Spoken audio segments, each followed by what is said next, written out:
we now know what a probability distribution is. It could be a discrete probability distribution or a continuous one, and we learned that that's a probability density function. Now let's study a couple of the more common ones.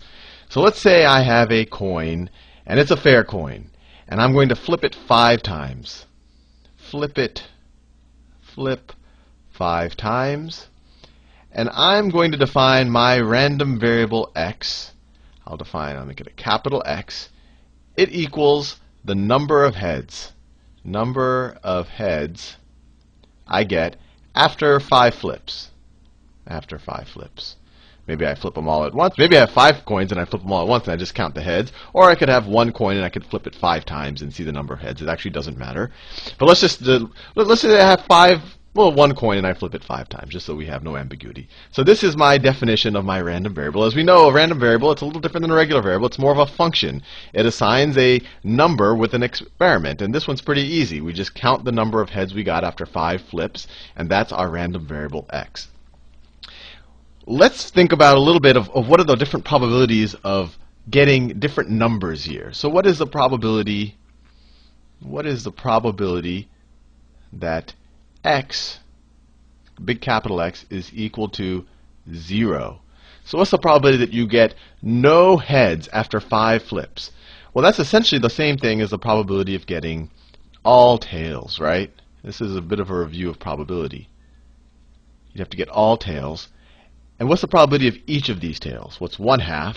So you'd have to be 1/2 times 1/2 times 1/2 times 1/2 times 1/2. So it'd have to be 1/2 to the 5th power. 1/2 to the 5th power, which is 1 to the 5th is 1, over 2 to the 5th is 32. Fair enough.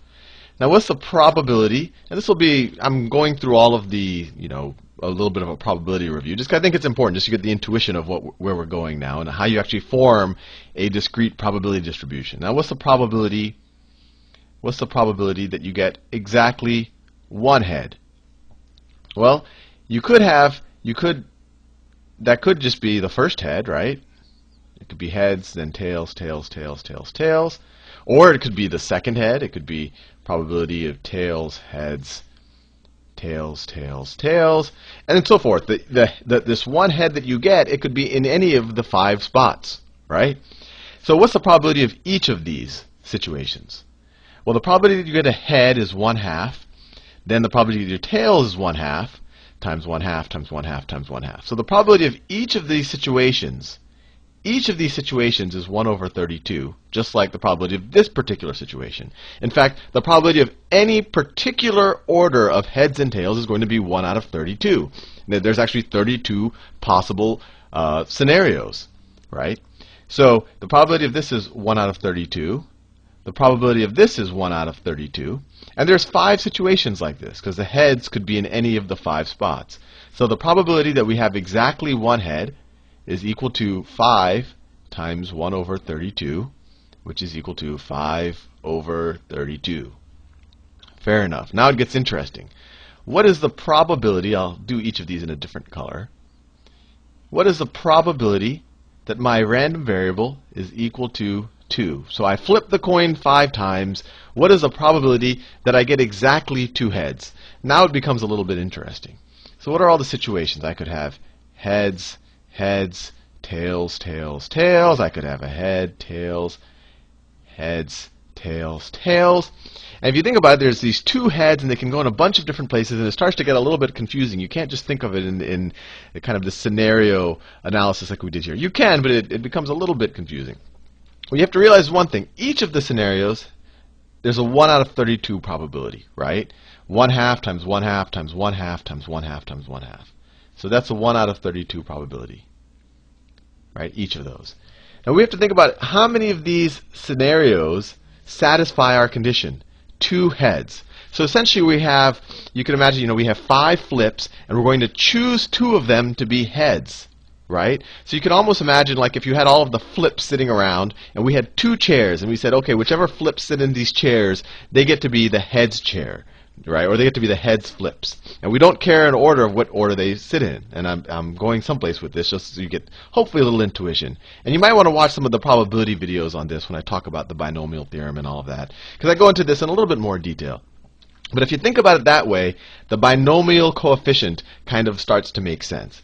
Because if you think about, okay, I have 5 heads.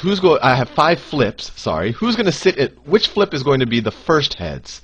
Well, there's 5 possibilities, right? Let me do this in a different color. There's 5 possibilities for which of the positions or which of the flips is going to be the first head. Now, how many possibilities are there for the second head? Well, the first flip that we used up one of the heads chairs, right? Or sorry, the first heads chair, the first head spot was used up by one of the flips. Now there's only 4 flips left. So there's only 1 out of 4 flips that the second head could be in. And you saw that here. I picked the first one to be a heads here, and then we said, okay, one of these 4 also have to be a head. Or if I said, okay, this is the first head, then either this one, this one, this one, or this one has to be heads. So there's only 4 possibilities. So all I'm saying is, the first time around, there's 5. You have 5 different possibilities for where the first heads could be, and then the second time around, you have 4 different possibilities. Now you have to think about it. When we count it just like this, we're being dependent on order, right? But we don't care which flip is in which heads. We're not saying that there's kind of a, we're not saying that this is a heads 1 or this is a heads 2. These are both heads. It doesn't matter. We could have this being the head seat 1. This could be head seat 2, or it could be the other way around. This could be the second head spot, and this could be the first head spot. And I'm saying that just because it's important to realize the difference between a permutation and a combination. We don't care about order. So there's actually 2 different ways that this can happen. So we divide it by 2. And as you'll see, it's actually 2 factorial ways that it can happen. If this had 3, we would do 3 factorial, and I'll show you how that can happen.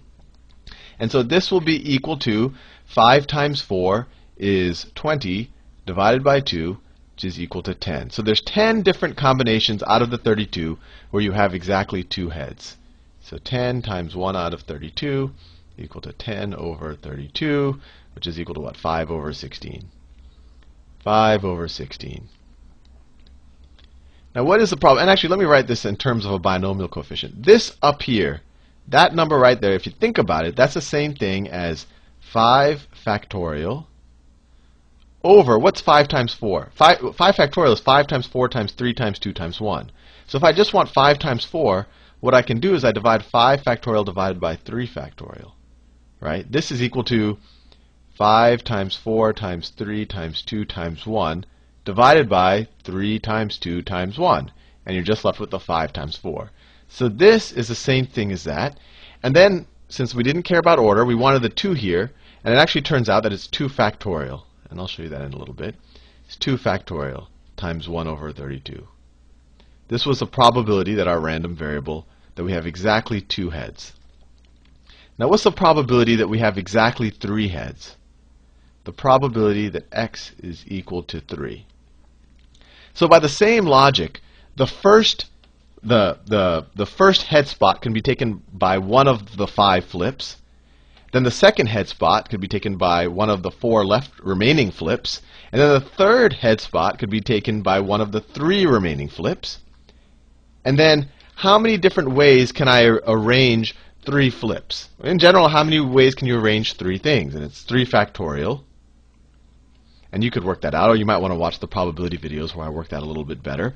But actually, if you just take the letters A, B, and C, there's 6 ways that you can arrange these, right? You could view these as the head spots, and we don't care about order. So it could be, A, C, B, C, A, B. It could be B, A, C, B, C, A, and then what's the last one that I haven't done? It's C, B, A.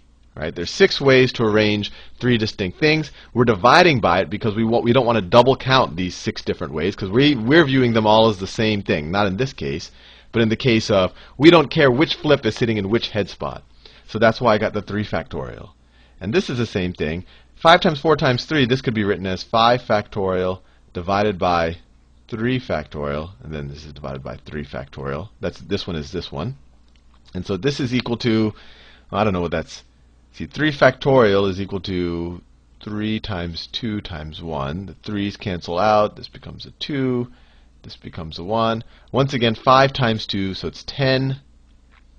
And then it's 10 and times, and there's each situation has a 1 in 32 probability. So once again, it's equal to 5/16.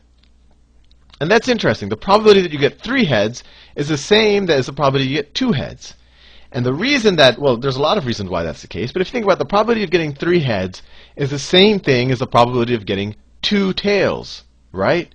And the probability of getting 2 tails should be the same thing as the probability of getting 2 heads. And so it's nice that the numbers work out that way. It's nice that the numbers work out that way. All right, so we're almost there. What's the probability that x is equal to 4? Well, we could use the same kind of formula now that we've been using before. You know, it could be 5 times 4 times 3 times 2. But so it's 5 times 4 times 3 times 2. All the way, you know, how many ways can you arrange 4 things? It's 4 factorial. 4 factorial is essentially this thing right here, right? 4 times 3 times 2 times 1. You know, this is 4 times 3 times 2 times 1. So these cancel out, so it's 5. And then each of the scenarios has a 1 in 32 chance, so it's equal to 5/32. And once again, notice the probability of getting 4 heads is the same thing as the probability of getting exactly 1 head. And that makes sense, because 4 heads is the same thing as getting exactly 1 tail, right? And you say, oh, where's that 1 tail going to be showing up? Oh, there's 5 different spots for it, and each of the scenarios has a 1 in 32 possibilities. And then finally, what's the probability that x is equal to 5? You get all 5 heads. Well, that's going to be, you know, it's going to be heads, heads, heads, heads, heads. Each of these have a 1/2 probability. You multiply them, you get 1 out of 32. Or another way to think about it, if you think about the 32 different ways that you can have heads and tails in these experiments, this is only one of those circumstances, right? This was 5 of the circumstances. This was 10 of the circumstances. Anyway, we've done the work now. We're ready to draw a probability distribution. And I'm running out of time. Actually, let me continue that in the next video. And maybe if you're in the mood, maybe you draw it before you watch the next video. See you soon.